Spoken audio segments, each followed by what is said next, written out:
안녕하십니까. 내일은 대박 일부 진행의 김나연입니다. 간밤 나스닥 지수가 하루 만에 급락했습니다.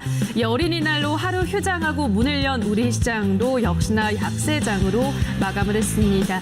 시장에서는 75bp 인상이 아니라는 것을 제외하고 연준의 태도에서는 완화적인 것이 없었다라고 판단을 하고 있는데요. 자, 이어지는 변동성 장세 속에서 우리는 어떻게 포지션을 취해야 될까요? 자, 이런 시장에서 준비해야 할 전략을 오늘도 저희와 함께 하시면서 알아가 보시기 바랍니다. 저희는 TV뿐 아니라 유튜브로도 함께 방송이 송출되고 있는데요. 유튜브에 내일은 대박이라고 검색하셔서 들어오시면 저희와 함께 하실 수 있다는 점 말씀드리면서 자, 오늘 또 어떤 전문가와 함께 이 시간을 만들어 나갈지 오늘의 전문가 화면으로 만나보시죠.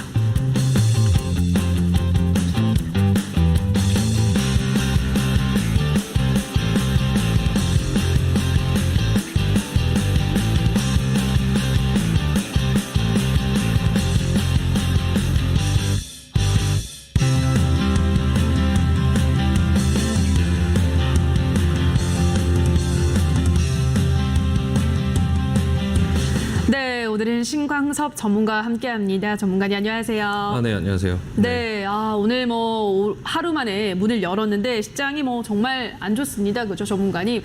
이렇게 더 떨어지는 것이 아니냐. 이제 다시 한번 시장에서는 파월 연준에 대한 의심을 하기 시작한 것 같습니다. 전문가님은 어떻게 오늘 시장 보셨나요?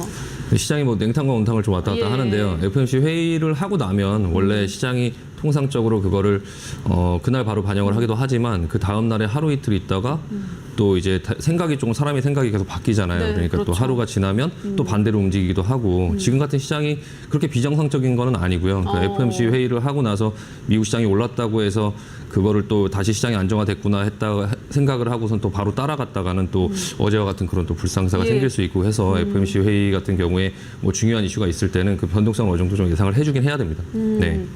네, 알겠습니다. 진짜 어제는 왜 문을 닫았지 싶을 정도로 아쉬웠는데 그날에는 또 미증시가 크게 올랐기 때문에 오늘은 또 다시 하루 만에 22개월 만인가 17개월 만에 나스닥 지수가 최저치를 기록하는데 정말 극심한 변동성을 보이고 있기 때문에 우리 시청자분들 굉장히 혼란스러우실 것 같습니다. 저희는 시장에 대한 이야기를 잠시 후에 조금 더 자세하게 이야기를 나눠보도록 하고요. 자, 그 전에 또 한 주간 전문가의 노란 톡방에서는 어떤 이야기들이 전해졌을지 체크를 해보도록 하겠습니다. 오은비 캐스터가 전해드립니다.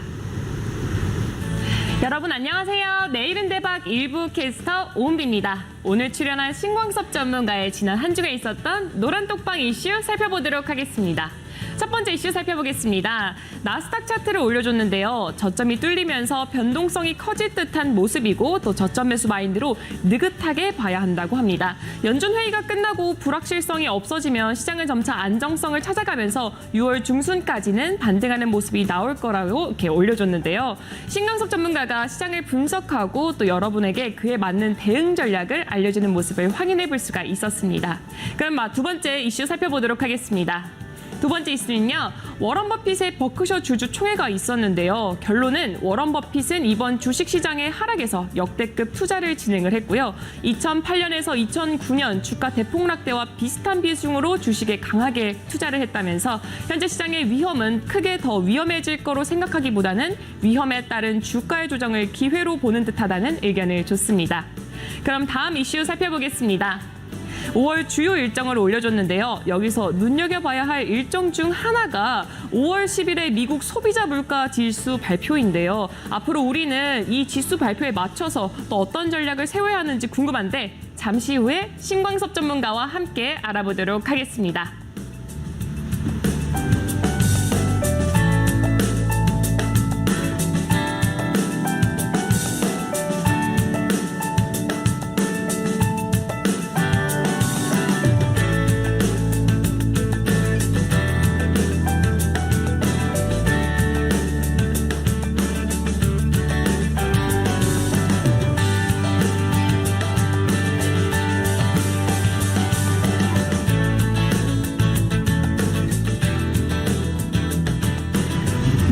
자, 그럼 계속해서 오늘 상스러운 이슈 브리핑으로 넘어가도록 하겠습니다. 오늘의 상스러운 이슈 화면으로 함께 확인을 해보시죠. 네, 오늘의 이슈입니다. 시장 이야기를 좀 나눠보려고 하는데요. 일단은 파월 연준 의장이 75bp 인상은 적극적으로 검토하지 않는다고 발언을 했습니다. 그러면서 경제가 연착륙할 확률이 높다라고까지 덧붙였는데요. 0.5%포인트 그래서 금리 인상을 했습니다. 이는 22년 만에 최대 폭인데요.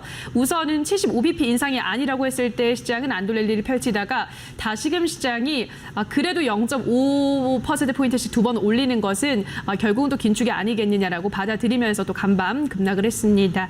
자, 왔다 갔다 하는 시장을 어떻게 좀 해석을 하면 좋을지 전문가님 시장에 대해서 걱정이 참 많습니다. 일단 미증시도 상황이 너무 안 좋아서 전문가님 어떻게 보시나요? 네, 일단은 결론은 뭐 문제는 인플레이션이죠. 네, 인플레이션을 그렇죠. 어떻게 잡느냐, 이제 그 부분 때문에 연준이 이제 금리를 0.5%씩 올리느냐, 뭐 0.75%를 올리느냐. 지금 이제 그 파월 같은 경우에 이제 발언은 이제 두 차례 정도 0.5%씩 올리겠다. 6월, 7월 달에. 그러면은 지금 현재 이제 7월이 되면 한 1.75% 정도 되잖아요. 그 정도까지 이제 올리겠다라고 하고 시장에 이제 불안감이 좀 존재하고 있으니까 이제 0.75% 자이언트 빅스텝이라고 하죠. 그러니까 그 정도의 수준을 한 번에 올리진 않겠다라고 시장에 좀 안정감을 주려고 했고 그게 이제 당일 날에는 좀 약발이 먹혔죠. 그래서 이제 조금 미국 시장이 급반등을 하는 그런 모습들이 나왔는데요. 일단 시장에서는 사실 그 5월 달에 0.75% 정도로 올릴 수도 있다라고 좀 걱정을 하고 있기는 했는데 0.5% 정도 올리는 거에 대해서는 시장이 이미 반영을 하고 있었기 때문에 그냥 예상한 정도 수준에서 나왔다라고 해서 좀 반등이 나왔던 것 같고요. 지금 근데 이제 5월 달에 이제 그 대차 대조표를 축소하는 그런 양적 긴축도 6월 1일부터 단계적으로 좀 시행한다고 발표를 하면서 시장에 좀 불확실성이 좀 이제 없어지는 그런 상황까지 갔거든요. 그래서 이제 시장에 좀 반등이 나왔던 것 같아요. 당일 날에는 그 일단 그 매달 국채를 한 300억 달러 그리고 이제 MBS 채권이라고 하죠. 주택 저당 증권 그리고 기관채 175억 달러로 해갖고 이제 한도가 이제 만기가 이제 도래하는 채권을 재투자하지 않는 방식으로 시장에서 이제 그 돈을 흡수하려고 하고 있고 3개월 이후부터는 국채 600억 달러, MBS 기관채 350억 달러 이렇게 해서 이제 그 한 2배 정도를 좀 증가시켜서 좀 빠르게 긴축을 하려고 진행을 하고 있고요. 파월은 이제 그 인플레이션이 지금 현재 좀 너무 높고 이로 인한 어려움은 좀 이해를 하지만 일단 우리가 인플레이션을 그 좀 잡기 위해서 늦추기 위해서 신속하게 움직일 것이니까 조금 기다려 달라 시장에 그런 메시지를 줬고요.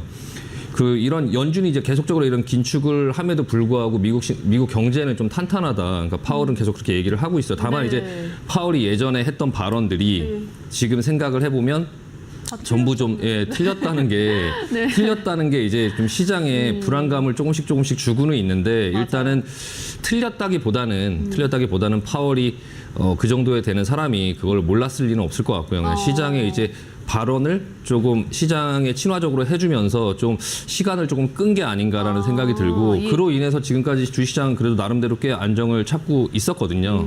나름대로 이제 파월이 발언을 할 때마다 FOMC 회의를 할 때마다 시장은 좀 반응을 해주면서 항상 파월의 발언이 이제 시장에 좀 긍정적인 영향을 계속 미치고 있었는데 일단 파월은 이번에도 그랬어요. 그러니까 미국 경제는 연착륙할 수 있을 거고 미국 경제는 매우 강하다. 그러니까 본인들이 긴축을 함에도 불구하고 이제 그 시장은 조금 안정적으로 만들 수 있다라고 좀 자신감을 비추긴 했는데 지금 돌아가는 상황이나 이런 부분들은 사실 인플레이션이라든지 그런 부분의 수치가 너무 높게 나오고 있기 때문에 그게 과연 파월의 말처럼 그렇게 될 수 있을까 좀 의구심을 품고 있는데요. 일단 그 해당 당일날 FOMC 회의 발표하는 날 이제 고용보고서 ADP 고용보고서도 이제 발표가 나왔었는데 좀 시장 예상보다 좀 좋지는 못했어요. 그게 이제 수요는 많은데 지금 우리나라도 그렇거든요. 이렇게 노동 고용 하는 이제 수요는 많아요. 회사들에서 사람을 뽑으려고 하는 수요는 많은데 오히려 그 노동의 공급이 좀 부족한 그런 상태라서 지금 뭐 그런 어떤 실업이나 이런 부분의 걱정보다는 이제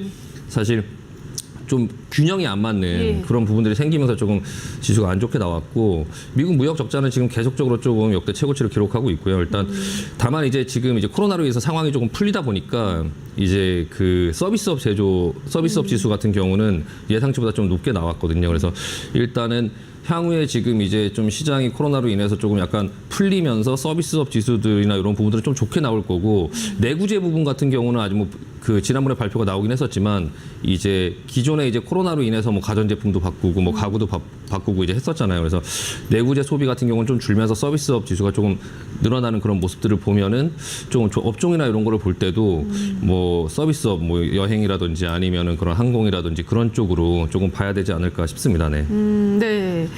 알겠습니다. 일단은 시장은 그래서 FMC 결과는 어쨌든 이렇게 나왔고 예전 뭐 파월 연준위원장의 발언과 달라진 것이 없다라고 보면서 이제 11일이면 CPI 소비자 물가 지수를 발표를 하잖아요, 전문가니. 네네. 거기에 이제 많은 투자자들이 집중을 하고 있는 것 같습니다. 이제 진짜 여기서 인플레이션이 더 이어지는 것이냐 아니냐가 판단이 되는 것이기 때문에 네. 미증시가 일단 이렇게 간밤에 폭락을 했는데 그러면 앞으로 시장 상황은 어떻게 흘러갈까요, 전문가님?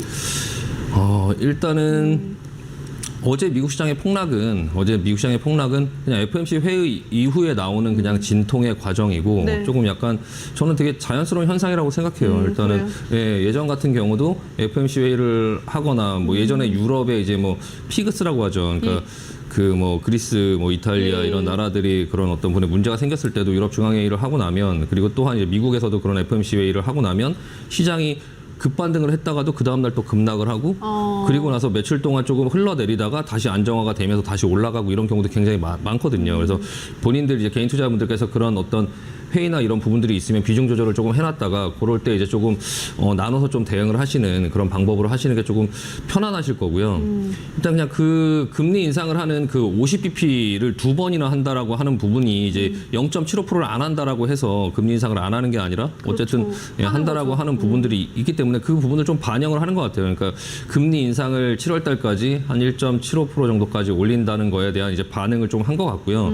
어제 또 그 영남은행이 좀 이제 뭐 발표를 했는데 4분기 물가 상승률이 10%가 넘어가고 있어요. 네. 그러니까 10%가 좀 넘어가는 그런 어떤 상황이 있고 또 뭐 그런 유럽 경제 지표가 계속적으로 부진하게 나오다 보니까 좀 약간 그런 모든 것들이 조금 좀 이렇게 겹치면서 시장이 좀 큰 하락을 한 것 같아요. 어제 한 나스닥이 한 5% 정도 빠졌으니까 그러니까요. 예. 2022년 이후에 지금 최대폭으로 좀 많이 빠지는 하루에 그 전날에는 최대폭으로 많이 올랐다가 맞아요. 예, 그 다음날에 또 최대폭으로 많이 빠지는 그런 변동성이 좀 심한 그런 장세에 지금 있거든요.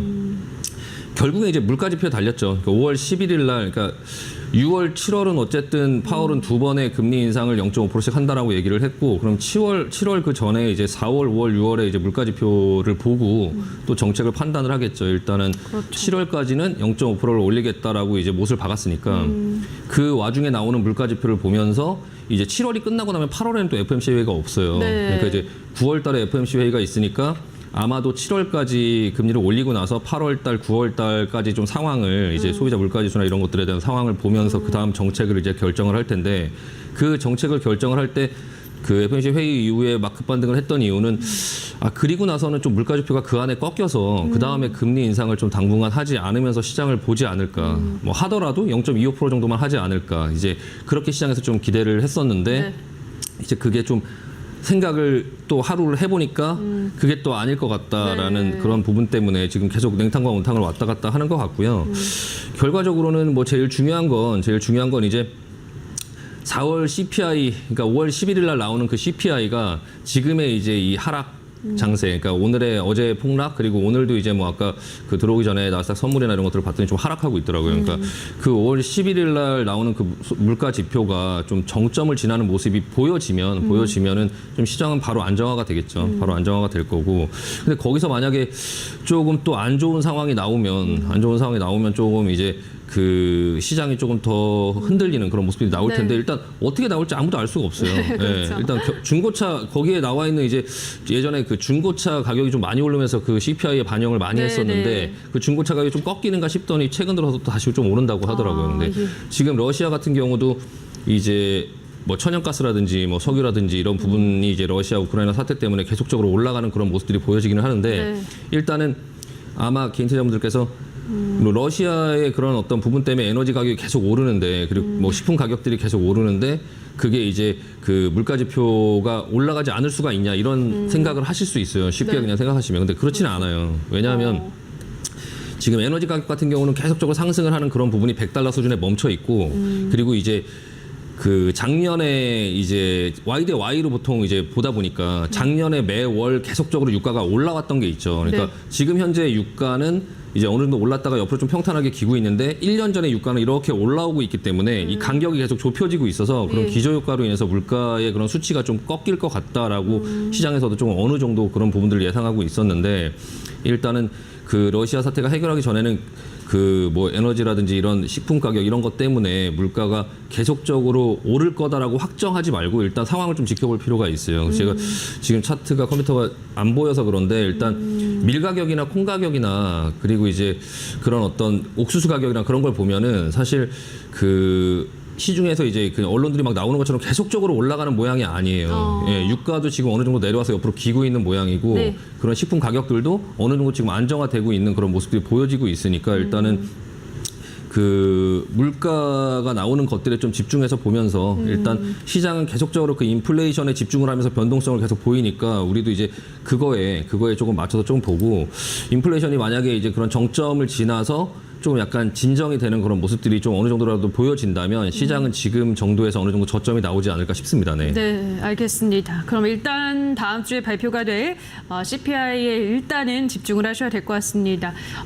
계속해서 8%대를 유지할 것이다라는 전망도 있고요. 7%대로 낮아질 것이다라는 말도 있는데 뭐 어쨌든 지금 연준에서 목표라는 건 2%이기 때문에 당분간은 이 물가 인상 또 임금 인상에 따른 시장의 변동성은 이어질 것 같습니다. 이 안에서 저희는 좋은 섹터와 종목으로 기회를 찾아보도록 하고요.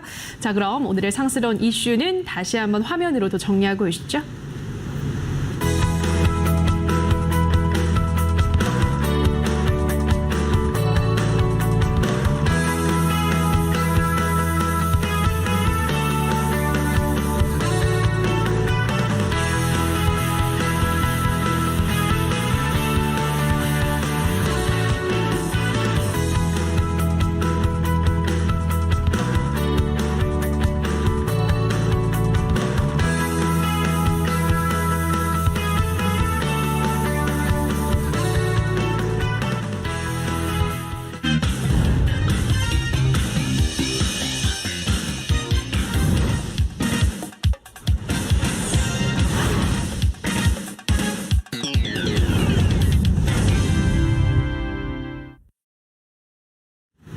네, 지난 방송에서 소개했던 종목들을 제가 여러분들을 대신해서 매매해보고 그 포트폴리오를 공유해보는 시간입니다.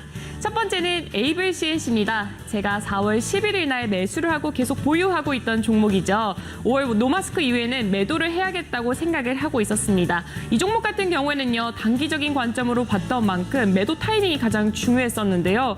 신광섭 전문가가 화장품 종목의 대장주들의 흐름을 한번 따라가 보고 시장이 좋지 않으니까 한 번에 상승 추세가 나온다면 그때 매도를 하는 것도 좋다는 의견을 줬습니다. 그리고 실외 마스크 해제 발표 전날에 주가가 급등한 뒤에 차익 실현 매물이 늘어날 수 있으니까 그 점을 꼭 주의를 하라고 했었습니다. 그래서 저는 지난주 금요일에 매도를 하려고 했는데요. 윗꼬리를 길게 달아서 월요일장에 한 번 더 상승하지 않을까라는 기대감이 있었는데 월요일장에 기대한 만큼 상승이 크지는 않았지만 목표가였던 8,000원을 달성을 해서 바로 매도를 했습니다. 네, 그럼 두 번째 종목도 확인해 보겠습니다. 두 번째는 OCI입니다. 월요일장 시초가에 매수를 했던 종목이고요. 신광섭 전문가가 1분기 영업이익이 1,620억으로 전년 대비 244% 증가하고 또 석유화학과 에너지 솔루션 부문별로 아주 고른 성장을 하고 있는 종목이라고 했었죠. 그리고 태양광 시장의 확대로 폴리실리콘 공급이 수요를 따라가지 못하고 있고 또 유럽의 많은 나라들이 중국의 의존도를 낮추려고 하는 분위기에서 반사이익을 볼 수 있기 때문에 앞으로 기대감이 큰 종목이라고 했습니다.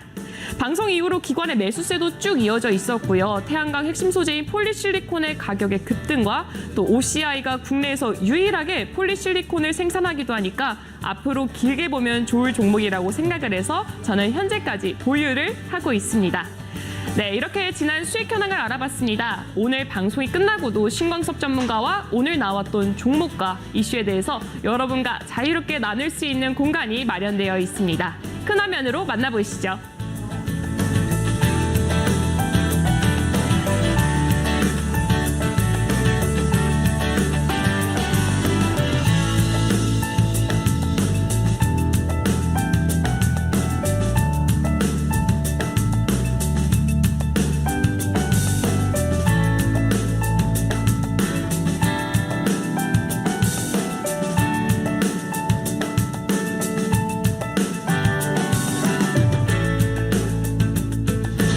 네, 계속해서 포커스 종목 시간 이어가 보도록 하겠습니다. 오늘의 종목 화면으로 함께 확인해 보시죠.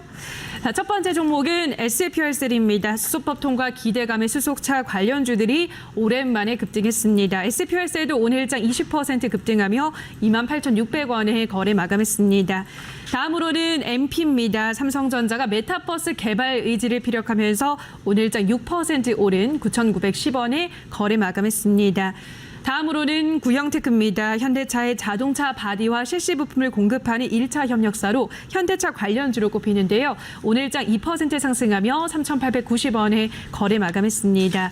다음으로는 LG전자입니다. 이 차량용 반도체 내재화에 나서면서 주목받고 있는 LG전자. 오늘은 약보합세를 나타내며 11만 5천 원에 거래를 마감했습니다. 마지막으로는 현대위아입니다. 주가 약세를 이어가고 있는데요. 오늘도 약보합세를 나타내며 64,800원에 거래를 마감했습니다. 네, 처음으로는 SP혈셀에 대한 종목을 이야기해 보도록 하겠습니다. 오늘 이제 오랜만에 수소 관련주들이 수소법 개정안에 대한 이야기가 나오면서 급등을 했습니다.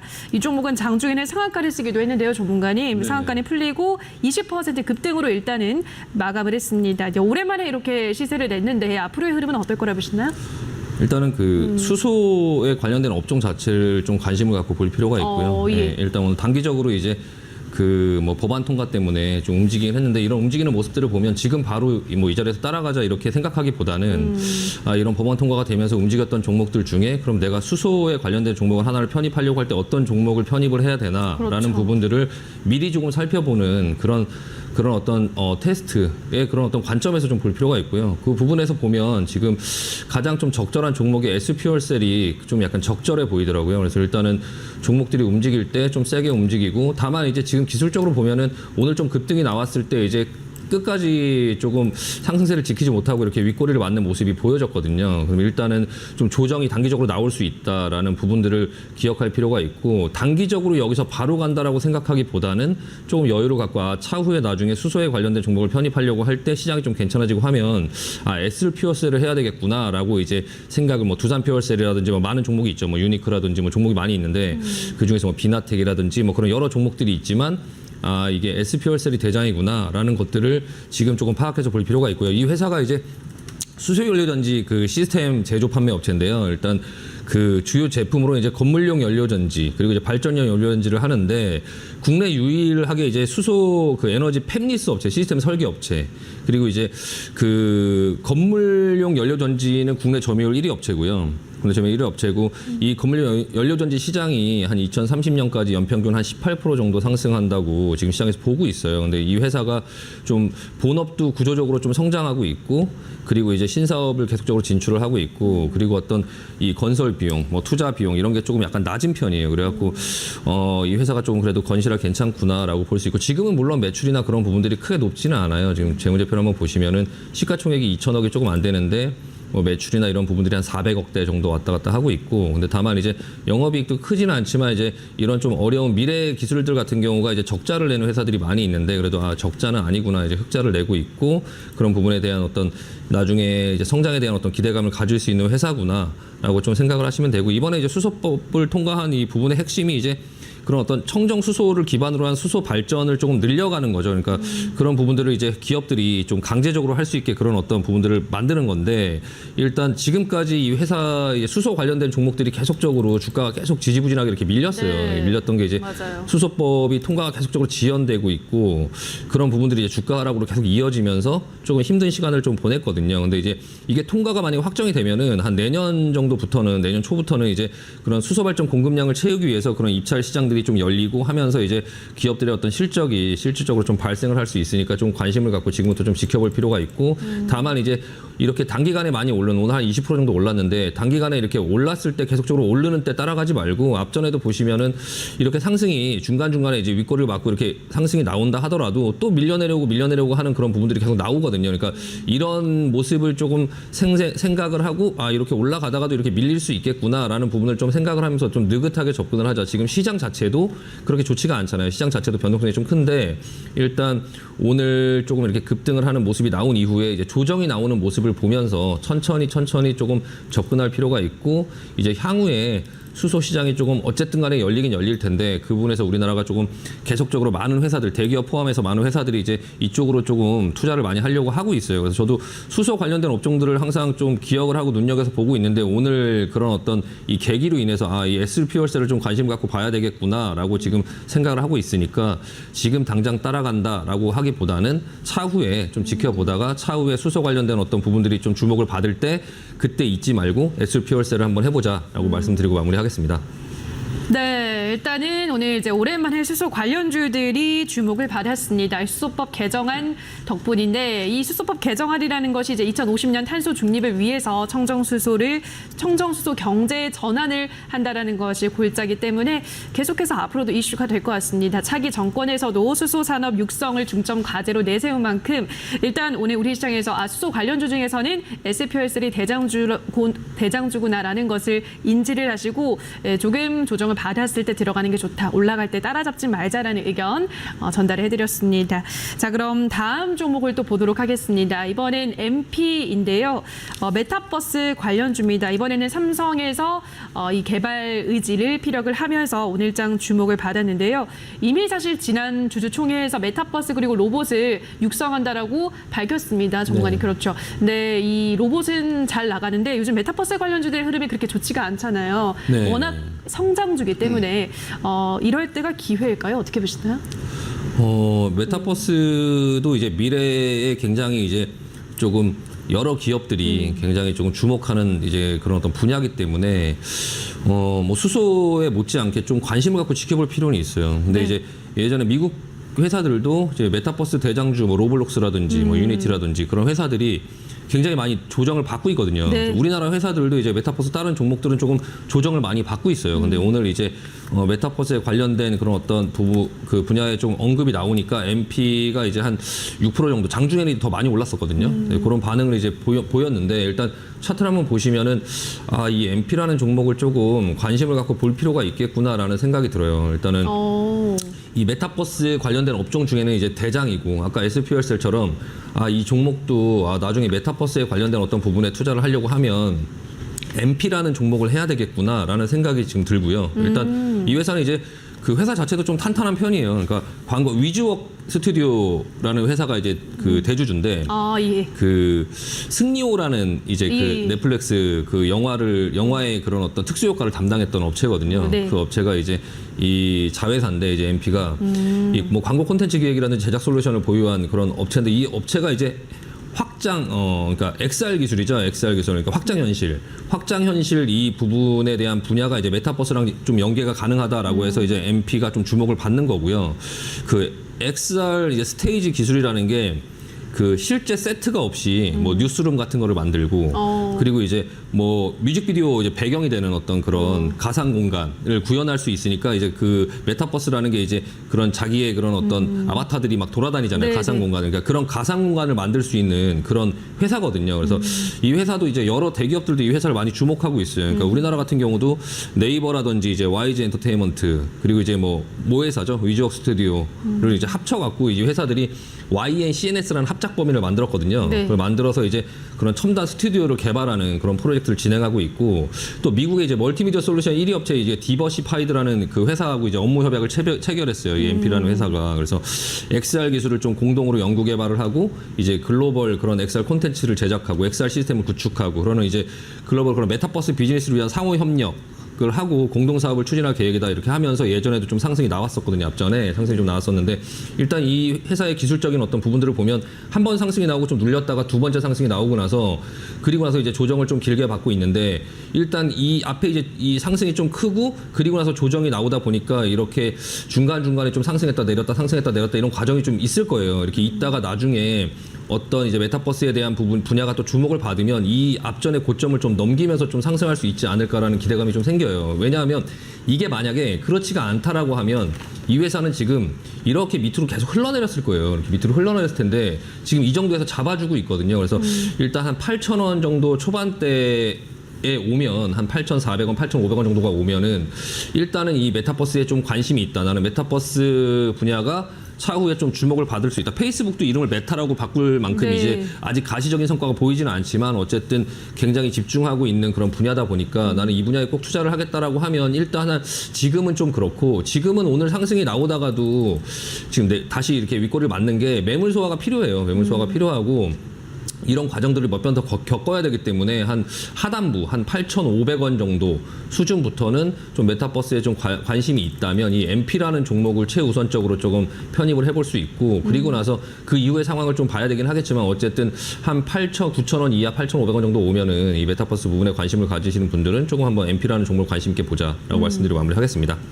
네, MP는 이제 메타버스 관련주 중에서도 대장주 역할을 하는 종목이다. 전고점을 넘길 가능성이 높다라고 설명을 하셨는데요. 일단 지금은 매물 소화 과정이 필요하기 때문에 올해 또 급등을 했다고 따라잡지 마시고 8,000원 초반대쯤 오면 그때는 메리트가 있는 구간이다. 8,500원쯤부터 주목을 해보자 설명을 해드렸기 때문에 MP도 체크를 해두시기 바랍니다. 자, 그럼 다음 종목을 또 보도록 하겠습니다. 이번에는 구형테크를 가지고 오셨는데요. 구형테크는 이제 현대차 1차 협력사로 현대차가 이슈가 될 때마다 또 함께 덩달아서 주목을 받고 있는 종목입니다. 최근에 또 많이 올라오기도 했네요. 한번 상한가를 친 것 같은데 이 구형테크는 어떻게 보시나요, 전문가님? 네, 구형테크가 이제 예전에도 차트를 한번 보시면은 그 현대차가 미국에 이제 예전에 트럼프 대통령이 미국에서 생산하지 않으면 뭐 사업을 할 수 없게 하겠다 네. 뭐 이렇게 해갖고 전기차 관련된 어떤 그런 여러 회사들이 이제 미국의 현지 공장을 만들고 거기서 생산을 하고 미국의 근로자를 고용하고 이제 그렇게 하려고 지금 현대차 같은 경우도 계속 부지를 알아보고 있어요. 알아보고 있는데 며칠 전에 상한가를 갔던 이유가 이제 정의선 그 회장이 미국으로 이제 출국을 하면서 미국의 이런 그런 공장 부지를 알아보러 간다 뭐 이런 어떤 뉴스가 나오면서 상한가를 쳤거든요. 근데 그게 이제 좀 단기적인 어떤 부분의 이슈라면 이 종목이 이렇게 밑으로 내려와야 되거든요. 이렇게 내려와야 정상적인데 내려오지 않고 지금 누군가가 여기서 받아주고 있어요. 예, 여기서 지금 받아주고 있죠. 예. 요 안에서 지금 물량을 모아가고 있거든요. 결국에 이제 그 이 부지 선정을 하는 이 부분에 대한 이슈로 결국에 부지 선정이 됐다, 뭐 직기로 확정이 됐다라는 뉴스를 기다리고 있는 모양이거든요. 기다리고 있는 모양이고 그 뉴스가 나오면 그땐 따라가면 안 돼요. 그 뉴스가 나오면 상승이 크게 나올 거예요. 앞전에도 상승이 이게 굉장히 이 종목마다 자기 성격이 있어요. 그러니까 사람마다 다 사람의 성격이 있듯이 어떤 사람은 좀 느긋하고 어떤 사람은 조금 좀 급하고 네. 그런 것처럼 이런 종목마다 다 자기 성격이 있는데 그 구형테크 같은 경우 앞에 성격을 보면 굉장히 급하죠. 예, 올라갈 때 이렇게 급하게 네. 올라갔다가 좀 급하게 내리고 다시 급하게 올라가고 이런 부분들이 있기 때문에 이미 올라갈 땐 늦어요. 이미 올라갈 땐 늦고 지금 제가 말씀드린 이런 이슈로 차후에 그게 이제 그 재료가 나오면 미국의 이제 현대차가 어느 공장 부지를 선정해서 투자하기로 했다라고 하면 이 종목은 바로 상한가를 갈 수 있는 그런 부분들을 지금 자리를 만들어가고 있는 모양새거든요. 그래서 일단 대응은 이 밑에 하단부 3,650원 요 정도 하단부를 하단으로 해서 상단은 요 정도 오면 지금 계속적으로 매도가 나오고 있는데 이러고 있다가 이거를 돌파하지 않을까. 그러니까 여기서 옆으로 기고 있다가 밑으로 내려오기보다는 여기서 옆으로 기다가 힘을 모아서 돌파할 가능성이 좀 크다. 그래서 그러면 이 상단부에서 매수하지 말고 그냥 이 하단부에서 매수를 하려고 좀 노력을 해야 되거든요. 이 회사는 이제 자동차 바디 셰시 부품, 그리고 엔진 트랜스미션용 뭐 브라켓 이런 어떤 천여종의 그런 어떤 부품을 생산하는 자동차 그 부품 기업인데 현대기아차의 비중이 한 70% 정도를 차지하고 있고요. 이 미국의 이제 현지법인 구형테크 USA 지분을 이제 이 구형테크가 100% 가지고 있음으로 인해서 이제 그 현대차가 미국의 공장을 생산할 때 공장을 이제 짓고 뭐 부품을 생산하고 자동차를 생산할 때 좀 수혜를 받지 않을까라고 시장에서 예상을 하는데 일단 그 부분에 대한 이슈의 대장주예요, 대장주. 그러니까 그 부분에 대한 이슈에 여러 종목들이 많이 있죠. 뭐 동원금속이라든지 뭐 많이 있는데 그 부분에 대한 뉴스가 나왔을 때 제일 크게 움직이고 제일 빠르게 움직였던 그런 종목이기 때문에 다음에도 이제 아직 그 재료가 살아 있잖아요. 결국에 현대차는 미국의 공장 부지를 이번 연도 안에 그 결정을 하고 그리고 이제 거기서 자동차를 생산할 것이다. 근데 그 부분에 대한 재료가 이제 나오면 이 종목은 이제 움직이려고 좀 기다리고 있는 모양이니까 일단 조금 자동차 부품들 주들 중에서 뭐 그런 부분의 관점으로 조금 너무 그게 이제 뭐 생산을 한다고 해서 이 회사가 구조적으로 막 뭐 10,000원, 20,000원을 갈 수 있다고 보지는 않아요. 그냥 지금 현재 기술적으로 좀 그런 자리에서 모아가는 모습이 보이니까 하단부에서 조금 받아놨다가 그 부분에 대한 재료가 나오면 그때 조금 높은 가격에 매도를 할 수 있는 그런 어떤 기술적인 매매를 관점으로 좀 한번 보자라고 말씀드리고 싶습니다. 네. 네, 현대차 미국 공장 관련한 이슈가 나왔을 때 가장 좀 많이 움직이는 최대 수혜주 관련주라고 하니까요. 주목해볼 필요가 있는 것 같습니다. 또 한화가 현대차 이 미국 공장에 친환경차 부품을 공급한다. 220억 원을 투자하겠다라는 소식이 전해지면서 또 오늘 주목받은 것 같기도 한데요. 관련한 이슈 주목받고 있는 종목이고 지금 이 하단 부분을 깨지 않고 좁은 박스권에서 움직이고 있는데 여기서 밀리기보다는 또 한 번 이슈가 터지면 오히려 이 박스권을 돌파할 가능성이 높다라고 지금 보고 있으시니까요. 구형테크 계속해서 주목을 해보시기 바랍니다. 자, 그럼 또 다음 종목을 보도록 하겠습니다. 이번에는 LG전자를 가지고 오셨는데요. LG전자 요즘 대부분의 대형주들이 그렇듯 주가는 계속해서 약세를 이어가고 있습니다. 전문가님. 네. LG전자는 어떤 전략이 필요할까요? 네, 일단 되게 쉽게 생각할 필요가 있어요. 일단은 주식 종목 중에 가장 이제 좀 매력 있는 종목은 가격이 싼 종목이에요. 가격이 싼 종목. 일단 시장이 조금 내려왔고 시장이 내려왔으니까 지금 이 내려온 시장에서 혼자 이제 뭐 독약창청 이렇게 뭐 어떤 테마를 얻고 올라가는 종목들만 쳐다보기보다는 시장이 내려왔을 때 좀 같이 내려온 종목, 가격이 싸진 종목을 조금 한번 살펴볼 필요가 있다라는 관점에서 조금 가지고 왔고요. LG전자 같은 경우는 지금 이때 10월부터 지금 이제 한 5월이니까 한 7개월 정도 지났는데 이 7개월 동안 자리를 이렇게 탄탄하게 좀 만들어가고 있는 모습이 보여지고 있어요. 지금 보시면 하단부에 11만 5천 원 지금 현재 가격 수준이 계속적으로 7개월 동안 만들어진 저점 부근으로 이제 만들어지고 있고요. 이평선도 보면 지금 이렇게 모여가고 있죠. 이렇게 모여가고 있어요. 모여가고 있어서 지난번에 앞전에 상승이 좀 나오면서 이평선이 모인 구간대에 들어가니까 다시 이제 매물들 이 이평선이라고 하는 것들은 되게 쉽게 생각하실 필요가 있어요. 그러니까 이평선은 이 분들의 이제 평균 가격이죠. 평균 가격. 그러니까 5일선, 10일선, 20일선, 뭐 이렇게 60일선, 120일선 이렇게 있는데 5일 동안의 평균 가격, 그러니까 5일 동안 매매한 사람들의 평균 가격, 그러니까 일주일 동안 매매하신 분들의 평균 가격. 그러니까 그 선을 건드리면 이제 물려있던 분들이 이제 본전에 오는 그런 상황들이 나오는 거죠. 그래서 이렇게 쭉 이 밑에 보면 이걸 그 역배열이라고 하죠. 역배열. 네. 이 밑에 있는 이 주가들이 이렇게 밑으로 위로 올라오면 다들 이제 본전 이상 올라오는 그런 과정 속에서 오랫동안 좀 고생했던 분들이 이렇게 던지겠죠. 지겨우니까 던지고 나면 또 다시 내려오고 그러면서 이제 힘을 모아가거든요. 이렇게 모아가는데 점점 그 이평선들이 모여가고 있으니까 일단은 조금 반등이 조금 임박하지 않았나 싶어요. 그래서 일단은 7개월 동안 이 만들어진 저점에 대한 신뢰도가 좀 있으니까 지금 구간에서는 조금 어느 정도 담아볼 수 있지 않나. 지금 주가가 계속적으로 내려올 때 개인분들께서 나는 현금은 있는데 어느 종목을 투자를 해야 될까라고 생각을 할 때 LG전자를 뭐 한번 사볼 수 있는 그런 종목이죠. 그러니까 근데 이 종목을 사지 않는 이유는 더 많이 올라갈 수 있는 종목들을 찾으시려고 하죠. 근데 이제 또 이런 질문을 한번 생각해 볼 필요가 있어요. 예를 들어서 앵커님께서도 1억을 넣고 2억을 먹는 게임이 있어요. 네. 80%의 확률로 2억을 먹는다. 근데 1억을 넣고 10억을 먹을 수 있어요. 10%의 확률로 10억을 먹을 수 있는 게임이 있죠. 네. 그러면 보통 대부분 어떤 거를 하실까요? 그래도 대부분 80%의 확률 좀 더 높은 거 선택하지 않을까요? 굉장히 현실적인 네. 부분인데 네. 대부분의 분들이 그렇게 하실 거예요. 이런 질문을 들으시면. 그러니까 1억을 넣고 80%로 2억을 먹을 수 있는 게임을 계속적으로 반복해서 하다 보면 확률이 높으니까 딸 확률이 많잖아요. 근데 그렇죠. 1억을 넣고 10억을 먹는 게임이 꿈은 클 수 있지만 10%의 확률이다 보면 계속적으로 반복을 하면 이룰 확률이 많겠죠. 네. 근데 지금 LG전자의 자리나 이런 위치를 보면 지금 정도 수준에서 이제 돈을 집어넣고 시장이 반등이 나왔을 때 같이 반등이 나와줄 수 있는 80%의 확률로 반등이 나와줄 수 있는 그런 종목이거든요. 근데 만약에 이제 다른 종목들 좀 작은 종목들 테마주들 이런 거 많이 올라가는 거를 잡으시면 1억을 넣고 10억을 먹을 수도 있겠지만 근데 10%의 확률밖에 안 될 수 있다라는 부분들을 생각을 해보면 조금 지금 주가가 내려왔을 때 같이 좀 저점에 있는 그런 종목들을 좀 볼 필요가 있고 또한 이제 지금 당장 올라가지 않아도 지금 정도 수준의 가격에서는 굉장히 높은 확률로 더 비싸게 팔 수 있는 확률이 있죠. 이번에 이제 그 LG전자가 독일 그런 인증 전문 기관으로부터 이제 차량용 반도체 개발 프로세스에 대한 인증을 받았거든요. 그러니까 ECU, 뭐 전자 제어 장치, 네. 뭐 마이 컨트롤 유닛, 뭐 전력 관리 반도체, 뭐 이런 차량용 반도체 개발 프로세스를 조금 구축을 했어요. 그러니까 지금 차량용 반도체가 없다고 난리잖아요. 맞아요.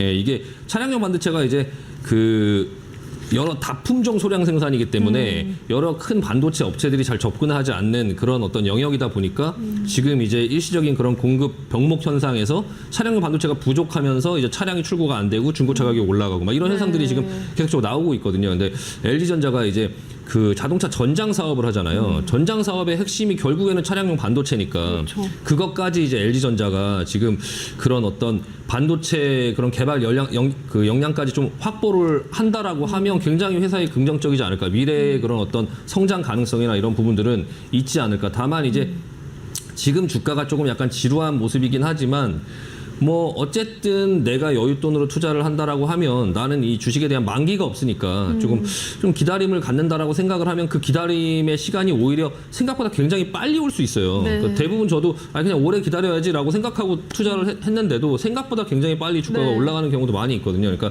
일단 이번에 주가가 하락하는 그런 구간 속에서도 일단 저점을 지키고 있고 지금 현재 딱 사기 좋은 저점의 구간이니까 좀 LG전자를 좀 관심 있게 보자라고 말씀을 드리고 싶고요. 이 회사가 지금 그 ADAS 시스템, 그러니까 알게 모르게 자동차 전장 사업에 굉장히 여러 가지 분야에 지금 그 하고 있거든요. 그러니까 ADAS 시스템, 뭐 주행 보조 시스템, 카메라, 인포테인먼트 시스템, 뭐 차량용 디스플레이, 뭐 그런 부분들이 이미 벌써 다 인증을 받았었고요. 그러니까 이번에 반도체까지 인증을 받으면서 그 미래 자동차 산업에서 좀 어느 정도 핵심적인 역할을 담당할 수 있지 않을까. 뭐 그 LG 마그나 합작법인도 있잖아요. 네. 예전에 그 LG 마그나 합작법인에서 애플카를 생산을 한다, 뭐 이런 얘기가 나오면서 LG전자가 앞전에 크게 상승을 했었는데 그런 가능성도 지금 전혀 없는 건 아니거든요. 그러니까 그런 부분에 대한 어느 정도의 그런 가능성도 가지고 있기 때문에 결과적으로 애플카가 2025년도에 나온다라고 하면 결과적으로 그 회사가 이 회사가 아닐지언정 그래도 언급은 되면서 좀 회사에 대한 인기가 생기고 하면서 좀 주가가 좀 올라갈 수 있지 않을까 싶습니다. 네. 네, 알겠습니다. LG전자 전장 쪽에 굉장히 힘을 지금 박차를 가하고 있는데 이 부분 지속적인 성장이 기대가 되고요. 현재 가격대가 굉장히 매력적인 구간이다라는 점 체크를 하시면 될 것 같습니다. 자, 그럼 마지막으로 현대위아도 보도록 하겠습니다. 현대위아도 마찬가지로 지금 가격은 굉장히 들어가기 좋은 가격이라 보시는 건가 봐요. 네, 그죠? 일단은 예. 현대위아도 많이 내려왔어요. 네, 많이 맞아요. 내려왔고 리스크가 조금 많이 있으니까 많이 내려왔겠죠. 그러니까 이 회사 같은 경우 지금 상태가 굉장히 안 좋아요. 네. 굉장히 안 좋죠. 근데 주식이 지금 상태가 안 좋기 때문에 가격이 싼 거예요. 그래서 지금 상태가 안 좋은 게 더 안 좋아질 수 있느냐, 계속 더 가격이 싸질 수 있느냐, 아니면 지금은 안 좋지만 나중엔 좀 좋아질 수 있느냐 이런 부분들을 조금 판단할 필요는 있는데 일단은 좀 모험 아닌 모험을 한번 해볼 만한 그런 자리까지 좀 내려오긴 했죠. 6만 원대 초반까지 내려왔으니까 일단은 기술적으로는 조금 대응을 할 수 있는 부분들이 이 볼리지메달 하단 한 6만 원, 한 5만 9천 원, 뭐 요 정도 수준까지 열어놓고 보긴 해야 돼요. 일단 1파 하락이 나왔고 옆으로 기고 있으니까 다시 한번 밑으로 내려올 거에 대한 부분들 생각을 좀 할 필요가 있어요. 그러니까 7만 원에서 6만 원까지 내려왔다가 6만 원 중반까지 반등을 해준 다음에 다시 이제 여기서 한 5만 원 후반대까지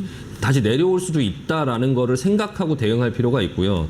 이 회사가 지금 뭐 때문에 이제 지금 좀 상태가 안 좋냐면 가장 큰 거는 이제 지난해 이제 그 가동을 했던 현대위아 그 러시아 공장에 예. 대한 불확실성 때문에 지금 러시아의 그 전쟁 이런 이슈하고 맞물리면서 좀 주가가 계속적으로 좀 상태가 안 좋거든요. 물론 네. 이 앞전에는 차량용 반도체로 인해서 그 차량들이 생산이 안 되고 하다 보니까 매출이 안 나와서 주가가 내려왔는데 러시아 전쟁까지 터지면서 조금 상태가 조금 더 안 좋아지는 그런 모습들이 보여지고 있는데 그래도 생각보다는 굉장히 양호한 흐름이 보여지고 있어요. 그러니까 시장에서 좀 저점이라고 생각을 하고 공감대가 있어서 누군가가 이걸 받아주고 있기 때문에 이게 지켜지고 있는 거거든요. 러시아 전쟁이 터지고 나서 2월 말부터 3월 때까지의 주가를 보면 이런 그 리스크, 그러니까 3월 달에 러시아 공장이 가동 중단한 것만으로도 40억 손실이 지금 생기고 있고 매월 지금 30억씩 고정비가 지금 계속적으로 들어가고 있는 그런 상황이에요. 근데 그렇게 안 좋은 상황임에도 불구하고 3월, 4월, 5월의 그 주가는 사실 그렇게 빠지지 않는다는 거죠. 그렇게 되게 안 좋은 상황임에도.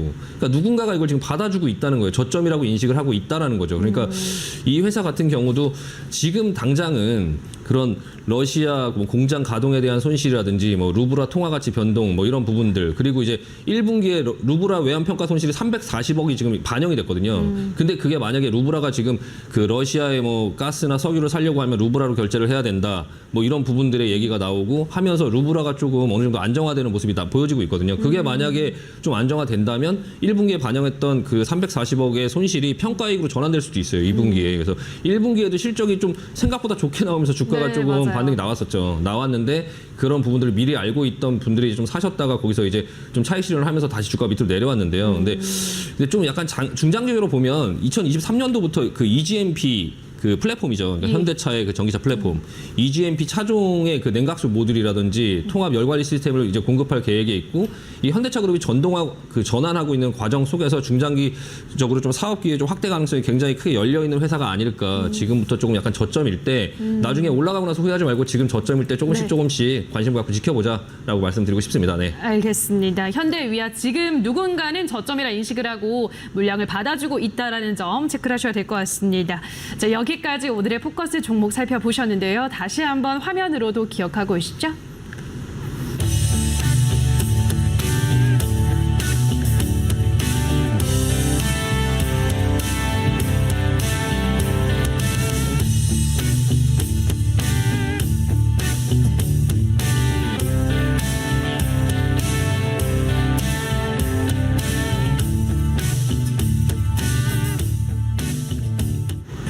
네, 오늘 출연한 신광섭 전문가와 함께하는 노란톡방 100% 활용법 시간입니다.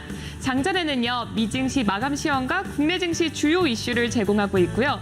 장 중에는 특징 테마와 특징주를 브리핑하고 장중 흐름을 전반적으로 제시하고 있습니다. 장마감 이후에는요, 장마감 시황과 주식 기초 교육까지 이루어진다고 하니까요. 시청자 여러분들도 많이 들어오셔서 저와 함께 도움과 소통 이어가 보면 좋을 것 같습니다. 다음으로는 신광섭 전문가 노란톡방 이벤트 알아보도록 하겠습니다. 매월 마지막 주 주말에 이벤트가 있는데요. 바로 퀴즈 대회가 열린다고 합니다.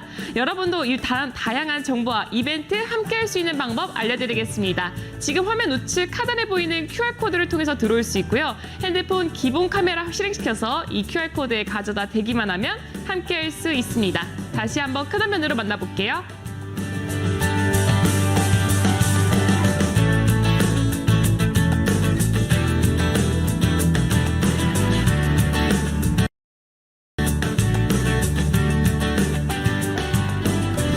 네, 자 그럼 계속해서 시간이 조금 남았기 때문에 AS를 좀 가보도록 하겠습니다. 지난 방송에 소개해 주셨던 종목 중에 어떤 종목, 한 종목만 한번 볼까요, 전문가님? 네, 부국철강을 한번 보고 싶어요. 네, 네. 부국철강. 지금 이 부국철강만이 아니라 지금 중소형 철강주들의 실적을 보면 실적이 굉장히 좋거든요. 일단 그 재무제표를 한번 보여주시면은 그 2021년도 12월까지 2021년도의 실적을 보면 굉장히 이제 이전보다 뭐 매출이라든지 이런 부분들이 조금 상승을 하면서 영업이익이 거의 대부분의 다른 회사들도 뭐 500% 이상 증가하는 그런 모습들이 보여지고 있어요. 그러니까 지금 이 부국철강도 지금 이런 모습인데 그 뭐 동양에스텍이라든지 뭐 그런 다른 회사들도 이 뭐 대동스틸 뭐 이런 잠깐만 보여드리면 대동스틸 이런 회사들도 굉장히 이제 그 이번 연도에 110억에서 176억 이렇게 영업이익이 굉장히 크게 증가를 했거든요. 그러니까 이 업종 자체가 지금 실적들이 괜찮다는 거예요. 그러니까 이 중소철강 업체들이 보통 포스코에서 그 원자재를 이제 받아서 뭐 이제 가공을 해서 이제 파는 그런 업체인데 그런 종목들의 실적이 좀 괜찮다. 그리고 그 중에서 이제 부국철강을 보는 이유는 기술적으로 조금 이제 대응하기가 지금 조금 쉽거든요. 일단은 조금 매집봉들이 보여지고 있고 들어놓고 조정받고 이렇게 또 들어놓고 조정받고 하다가 한 번에 이렇게 올라가는 이런 패턴이 나올 것 같아요. 그래서 지금 관심을 갖고 계속 지켜보고 있는데 일단은 하단부, 상단부를 보고 중간 지점부터 지금 한 5,200원 지금 이제 구간에 왔죠. 그래서 제가 지금 방송에서 지난번에 말씀드린 종목인데 지금 이제 구간대에 들어왔기 때문에 지금부터는 내려오더라도 계속적으로 분할 매수를 하면 그냥 하루에 돌리죠. 이런 종목들은 그냥 하루의 상한가 이렇게 크게 올라가기 때문에 이렇게 내려올 땐 굉장히 천천히 내려오지만 올라갈 때 굉장히 빨리 올라가기 때문에 그냥 이 내려오는 흐름을 즐기면서 조금씩 천천히 조금 사면 괜찮을 것 같고 일단은 이 기업들의 재무제표나 이런 뭐 재무 비율도 한번 보시면은 이 회사가 그 유보율이 1000%가 넘어요. 유보율 1000%가 넘고 지금 이자 보상 배율 보이시나요? 이자 보상 배율. 이게 이자 보상 배율인데 이자 보상 배율이 다른 회사들 1, 2 뭐 이런데 이 회사는 1000배가 넘죠. 그러니까 본인들이 돈을 벌어서 그냥 부채에 대한 부분에 대한 감당의 능력이 이제 뭐 1000배 이상 되는 그런 회사가 탄탄하다는 거죠. 그러니까 일단은 이 회사 또 이제 외화 자산이나 부채도 외화 부채도 없기 때문에 지금 환율이 좀 올라가고 이런 상황 속에도 좀 괜찮고 하니까 좀 관심 갖고 지켜보자라고 네. 말씀드리고 마무리하겠습니다. 알겠습니다. 부국철강까지 AS도 함께 받아보셨는데요. 더 자세한 종목에 대한 브리핑 전략들을 노란톡방 입장하셔서 받아보시면 좋을 것 같습니다. 자, 여기까지 오늘 저희 내일은 대박 1부에서 준비한 시간이 모두 마무리가 되었는데요. 저희는 다음 주 이 시간에 또 돌아와서 더 많은 소식들을 전해드리도록 하겠습니다. 네, 오늘 방송 끝까지 함께해 주신 여러분 고맙습니다.